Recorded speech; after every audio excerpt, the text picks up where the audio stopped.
আসসালামু আলাইকুম আরহামতুল্লাহ। সম্মানিত ভিউয়ার্স, আজকের ভিডিওটি তাদের জন্য যারা ডেলিভারি ম্যান।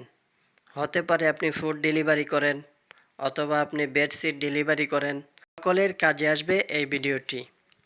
অবশ্যই ভিডিওটি যদি ভালো লাগে তাহলে লাইক, কমেন্ট, শেয়ার এবং সাবস্ক্রাইব করতে ভুলবেন না। পরবর্তীতে কোন ধরনের ভিডিও চান অবশ্যই কমেন্ট বক্সে জানিয়ে দিবেন। অতএব চলুন কথা না বাড়িয়ে চলে যাই মূল ভিডিওতে। যারা ডেলিভারি করবেন তারা প্রথমে আপনি লোকেশন চালু করবেন। চালু করার পর আপনি দেখবেন কয় মিনিট, তারপর আপনি কাস্টমারের কাছে কল করবেন। যদি 10 মিনিট হয় অথবা 20 মিনিট হয়, আপনি প্রথমে কল করবেন। কল করে বলবেন, আসসালামু আলাইকুম শাইখ, আনা জি ফুড ইনশাল্লাহ কামসা দেগা মজুদ। আমি খাবার নিয়ে আসতেছি 5 মিনিটের ভিতরে। আনাজিব ফুড, আমি খাবার নিয়ে আসতেছি, খামসা দেগা মজুদ, 5 মিনিটের ভিতরে। আমরা বলি ডি, তারা বলে দি, একটু ভিন্নভাবে বলে। আর তাদের মতো বললে তারা সহজে বুঝতে পারবে, এই জন্য তারা যেইভাবে কথা বলে ওইভাবে বলার চেষ্টা করবেন। আনাজিব সারির, আমি খাট নিয়ে আসতেছি। আনাজিব মর্তবা, আমি স্পঞ্জ নিয়ে আসতেছি। স্পঞ্জ বলা হয় খাটের উপর যেটা বিছানো হয় ওইটাকে বলা হয় স্পঞ্জ।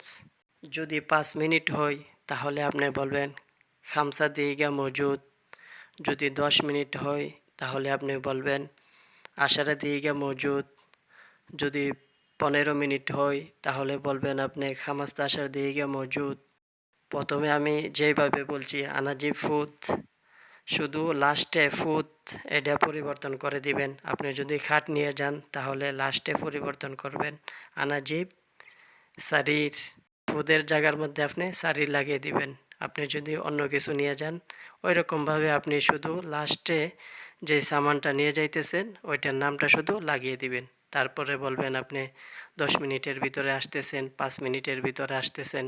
তারপরও বলতে পারে তাইব তাল বা ওকে তাল। তাইব তাল, তাইব অর্থ ঠিক আছে, তাল অর্থ আসো। ওকে তাল, ওকে অর্থ ঠিক আছে, তাল অর্থ আসো। আনা মজুদ গুদ্দামুল বেত, আমি বাড়ির সামনে আছি। আনা মজুদ, আমি আছি। গুদ্দামুল বেত, বাড়ির সামনে। গুদ্দাম অর্থ সামনে, বেত অর্থ বাড়ি। আনা মজুদ ফেকতুল ফাম্প, আমি ফেকতুল ফার্মের সামনে আছি। আনা মজুদ, আমি আছি। ফেকতুল ফাম্প, ফেকতুল ফার্মের সামনে।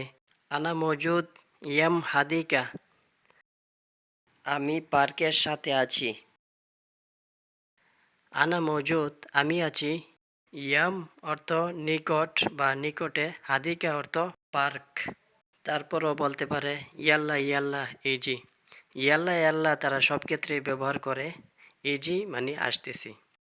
বা ওর যদি দেরি হয় ও এভাবে বলতে পারে ইয়াল্লা আনা খামসা দিগা ইজি, মানে 5 মিনিটের ভিতরে আসতেছি। খামসা অর্থ 5, ইজি অর্থ আসা।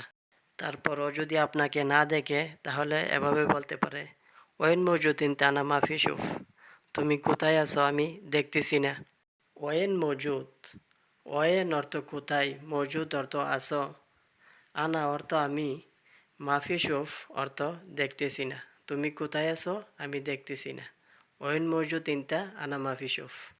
তারপর কাস্টমারের বাড়ির সামনে যদি পার্কিং থাকে তাহলে আপনি এভাবে বলতে পারেন আনা মজুদ বার্কিং। আনা মজুদ, আমি আছি।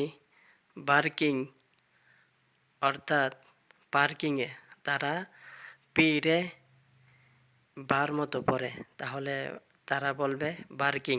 আপনি এভাবে বলতে পারেন আনা মজুদ বার্কিং। আরবিতে আপনাকে এভাবে জিজ্ঞেস করতে পারে বাড়ির সামনে কি আছে। এস মজুদ গুদ্দাম বেত, বাড়ির সামনে কি আছে।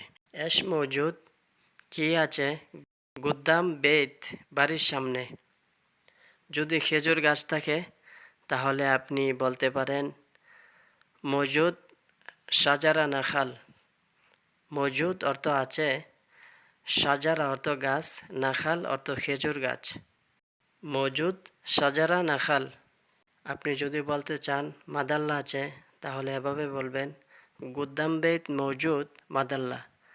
গুদ্দাম বেত মৌজুদ বাড়ির সামনে আছে।